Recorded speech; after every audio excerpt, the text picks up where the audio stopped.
리더십 바이러스, 오늘은 두 번째 시간입니다. 저는 2005년 6월에 건강이 갑자기 안 좋아져서 병원 검진을 받은 적이 있습니다. 1차 검진으로 나온 병명은 루푸스였죠. 루푸스는 몸의 면역 체계가 외부 세포를 공격하지 않고 자신의 세포를 공격하는 치명적인 불치병입니다. 정밀 검사를 신청하고도 한 달 이상을 기다려야 했기 때문에 저는 인생에서 가장 고독하고 두려운 시간을 보냈죠. 식구를 제외하고는 함께 일하는 그 누구에게도 진정성 있는 위로를 받지 못한 것 같습니다. 물론 파트너들과 직원이 걱정했지만 그들의 진짜 걱정은 진행 중인 컨설팅 A 프로젝트 때문이었죠. A 프로젝트를 포기하면 월급에 큰 지장이 옵니다. 그 때문에 직원은 프로젝트 책임자인 저에게 건강을 위해 프로젝트를 포기하자고 제안하지 않았습니다. 당시에 그들의 행동을 이해할 수 있었지만 프로젝트를 포기하자고 제안하지 않는 것에 대한 섭섭함과 분노의 감정을 감당하기 어려웠습니다. 루푸스의 증상으로 몸이 힘든 것이 아니었습니다. 저는 리더십 바이러스에 완전히 감염되어서 분노와 증오로 아무것도 하지 못했습니다. 그동안 직원과 파트너를 위해 열심히 일한 제가 한심스러워 보였습니다. 이런 좌절의 시간에서 저를 위로해 준 사람은 그동안 함께 일하면서 기대한 사람이 아니었습니다. 루푸스에 관한 세미나를 듣기 위해서 가입한 루푸스 카페 회원이었습니다. 그들은 나에게 자신들의 치료 방법, 약에 대한 소식, 해외 루푸스 정보, 그리고 진심으로 걱정하는 안부 인사 메일을 끊임없이 보내주었습니다. 생각해보니 환자가 환자를 돌봐준 것입니다. 그들이 보내준 동병상련의 위로가 아니었다면 아마 회사를 정리하고 혼자서 살아가는 방법을 찾았을 것입니다. 한 달 후 저의 질병은 루푸스가 아니라 스트레스성 질병이라는 판명을 받았습니다. 기뻤지만 한편으론 슬펐습니다. 과연 내가 동료와 부하 직원들에 대한 이런 섭섭한 감정을 극복해서 예전처럼 비전을 제시하고 헌신할 수 있을까? 과연 몸과 마음을 바쳐서 일한 이 회사를 계속 유지해야 할 이유가 있을까? 한동안 이유를 찾지 못해서 괴로워했습니다. 만약에 제가 이러한 유사한 상황에 놓이게 된다면 그때는 동료와 부하 직원들 때문에 힘들어하지 않을 것입니다. 왜냐하면 리더십 바이러스라는 책을 쓰면서 이 부분에 대해서 스스로 해답을 얻었기 때문이죠. 리더십 바이러스는 리더십 바이러스에 걸려보았고 지금도 복균자인 리더가 쓴 콘텐츠입니다. 한마디로 이 동영상은 자기 임상 시험용 진행일지죠. 우리가 믿는 리더십 연금술, 리더가 되면 괴물이 되는 것일까요? 아니면 괴물들이 주로 리더가 되는 것일까요? 이 동영상의 시작은 이 질문에 답을 찾기 위해 시작되었습니다. 질문에 답하기 전에 예상하지 못한 정답을 찾았는데 그것은 리더는 누구나 될 수 있지만 진정한 리더는 아무나 되지 못한다는 사실이죠. 이 동영상에서는 아무나 되지 못하는 리더가 되기 위한 리더십 성공 불변의 법칙을 말하지 않습니다. 그러나 리더가 되면 누구나 걸리게 되는 리더십의 좌절 불변의 법칙을 이야기할 것입니다. 리더십 책 표지에 이런 광고 문구가 있었습니다. 부하들이 말을 듣지 않는다고 너무 걱정하지 마세요. 이 책을 보시고 그대로 해보세요. 남들도 다 아는데 당신이라고 못할 게 뭐가 있어요? 이 책은 전 세계적으로 100만 권이 넘게 팔린 리더십 분야 베스트셀러입니다.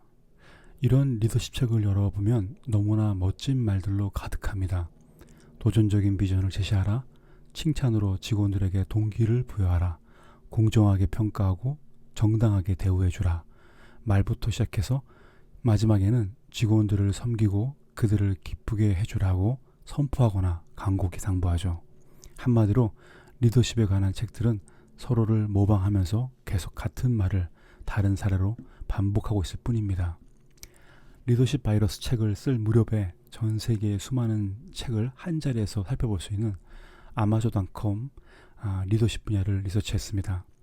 2010년 5월 시점에서 검색하면 리더십이라는 카테고리는 등록된 책은 62,132권이었습니다.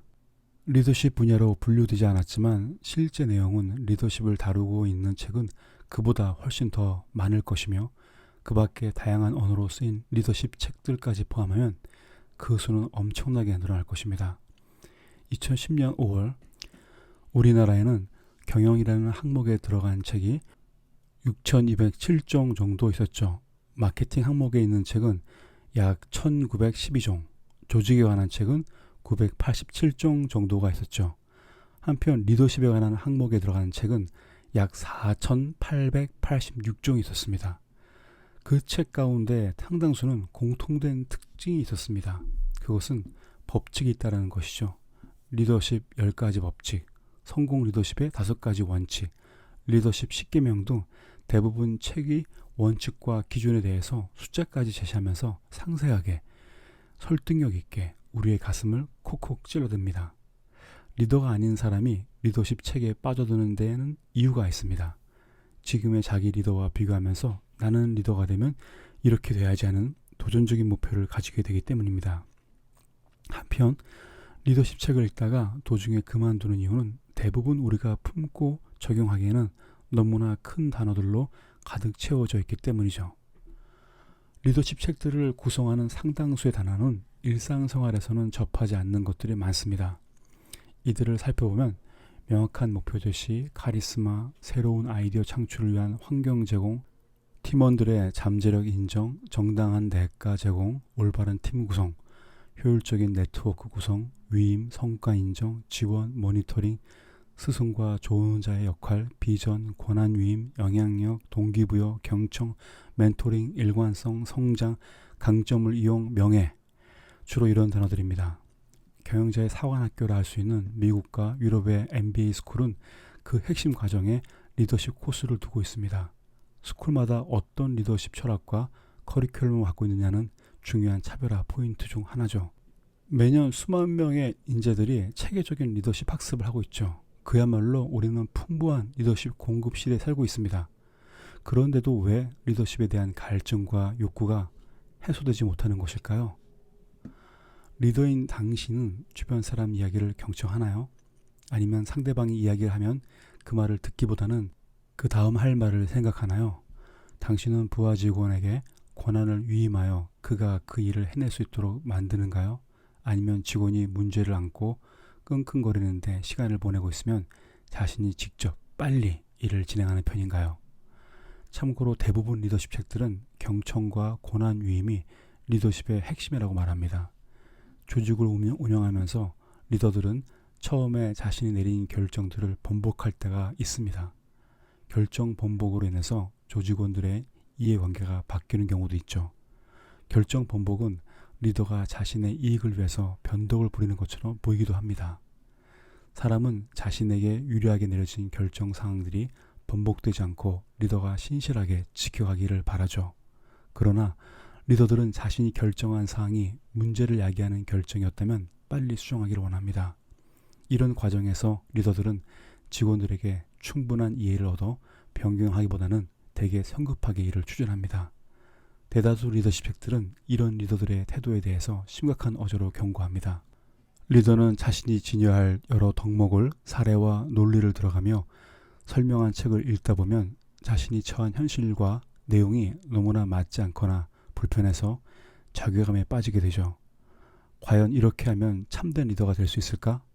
이런 사람이 과연 개인주의적 성향이 강한 자본주의 사회에서 참된 리더로 살아갈 수 있을까요? 우리는 마치 소설 프랭크슈타인의 괴물처럼 훌륭한 리더도 자리를 맡겨놓고 온갖 좋은 책들의 내용과 프로그램을 주입하기만 하면 창조되는 것이라고 착각하고 있는 것 같습니다. 프랑켄슈타인을 보면 스위스 물리학자 프랑켄슈타인 박사는 7구의 시체를 모아 만든 뼈 인형에 전기 충격을 가해 생명이 되는 괴물을 만들어냅니다. 그런데 생명 창조의 기쁨도 잠시 괴물은 사람들을 죽이는 살인마가 되고 괴물과 박사는 마지막 운명의 한판을 벌이게 되죠. 결국 박사는 자신의 꿈이 헛된 것이었음을 깨닫게 됩니다. 리더이건 아니건 사람들은 리더십에 대한 해답을 찾고 싶어하고 옆에 놓고 볼 수 있는 리더십 교본이 필요하다고 생각합니다. 하지만 곧 그 교본들이 제시하는 원칙들이 현실에서는 잘 통하지 않는다는 것을 알게 되죠. 오히려 그대로 따라하지 못하는 자신을 자책하거나 콤플렉스에 빠지기까지 합니다. 그렇다고 차마 그 교본을 버리지 못하죠. 그들의 마음은 둘 중에 하나입니다. 현실에서는 별 효력이 없지만 그나마 기대해 볼 곳은 그런 것들이라고 끊임없이 자신을 설득하며 살아가거나, 아니면 책을 읽어도 잘 안 되지만 또 해보고 좋다고 하는 리더십 프로그램에서 참석하다 보면 언젠가는 되겠지 하는 기대를 하고 살아갑니다. 프랑켄슈타인의 괴물, 우리는 이 괴물 같은 리더십을 많이 만납니다. 앞으로도 계속 만나야 할지 모르죠. 오래전부터 경영학이 리더십에 그토록 많은 관심을 보인 것은 그만큼 리더십이 중요하다는 것을 방증합니다. 그런데도 우리는 왜 끊임없이 이 괴물들을 만나는 것일까요? 리더가 되면 괴물이 되는 것일까요? 아니면 괴물들이 주로 리더가 되는 것일까요?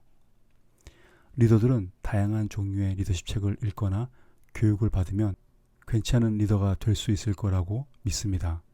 최소한 책을 읽으면서는 그런 리더가 될 것 같은 생각과 느낌이 들죠.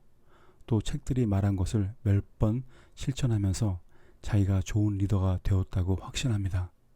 리더십의 DNA인 비전, 섬김, 권한위임, 존중, 동기부여, 경청, 멘토링, 진실, 일관성, 격려, 신뢰, 열정, 정직 등으로 이루어진 법칙들을 읽는다고 리더가 될 수 있을까요? 아니면 정기 충격쯤에 해당할 현란한 리더십 워크숍과 자기 최면에 의해서 좋은 리더가 될 수 있을까요? 리더십 법칙들은 연금술이 아닙니다. 그저 책을 읽는다고, 그리고 워크숍에 참석한다고 리더가 되는 것은 아닙니다. 어쩌면 구독자는 절대로 훌륭한 리더가 될 수 없을지도 모릅니다. 더 심각한 상황은 구독자는 리더십 법칙과 자극적인 도전에 의해서 엉뚱하게 프랑켄슈타인의 괴물로 만들어져 가고 있는지도 모르죠. 혹시 부하들에게 심한 배신감을 느껴보신 적이 있나요?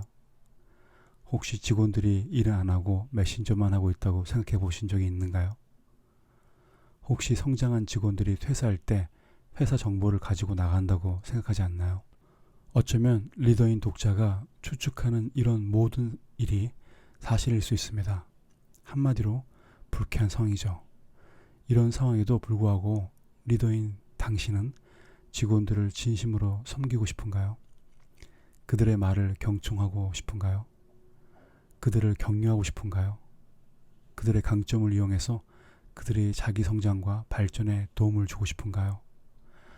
만약 마음에서는 전혀 그렇지 않은데 행동으로는 참다운 리더처럼 보이려고 한다면 당신은 어쩌면 프랑켄슈타인의 괴물이 되어가고 있는지도 모릅니다. 귀가 얇아지고 심장이 두 개가 생기고 쓸개가 빠지는 그런 괴물. 이렇게 될 수밖에 없는 리더의 고통에 대해서 이번 강좌는 함께 아파하고 고민하려고 합니다. 리더가 되는 순간 주변 사람들은 리더가 한 번도 경험하지 못한 리더십의 절대적 기준을 요구하죠. 그 기준은 리더를 비롯한 모든 사람이 원하는 기준입니다. 조직을 위해서, 리더를 위해서 리더는 기준을 수용해야 합니다. 리더가 리더로서 마음의 준비를 하기도 전에 너무도 빨리 그것이 요구됩니다. 혹시 이런 책을 읽어보신 적이 있는가요? 찾아보기 힘들 것 같은 책들의 제목은 바로 이런 것들입니다. 좋은 부하 직원 되기, 리더를 이렇게 섬겨라, 좋은 부하 직원이 되는 10가지 원칙, 부하다운 부하 되기. 이런 책은 없습니다. 인기도 없죠. 용의 꼬리보다 뱀의 머리가 되려는 것이 현실이죠. 창업주 그리고 공동창업주의 리더십이 중요하다는 말은 더하지 않겠습니다. 중요하다고 없던 리더십이 생기지는 않죠. 초기에 코로나 바이러스에 마스크 쓰기가 쓸모없다고 서방 선진국에서는 마스크를 무시했죠. 마스크가 절대적이지 않지만 그래도 마스크를 쓰는 동안에 감기는 걸리지 않았습니다. 손도 열심히 썼죠. 이번 콘텐츠는 리더십 바이러스를 퇴치하는 그런 해결책은 아닙니다. 마스크와 손 씻기 정도라고 생각합니다. 비록 리더십을 만들 순 없지만 리더 자신이 괴물이 되는 자각 증상을 알려드리도록 하겠습니다. 오늘은 여기까지 하겠습니다. 감사합니다.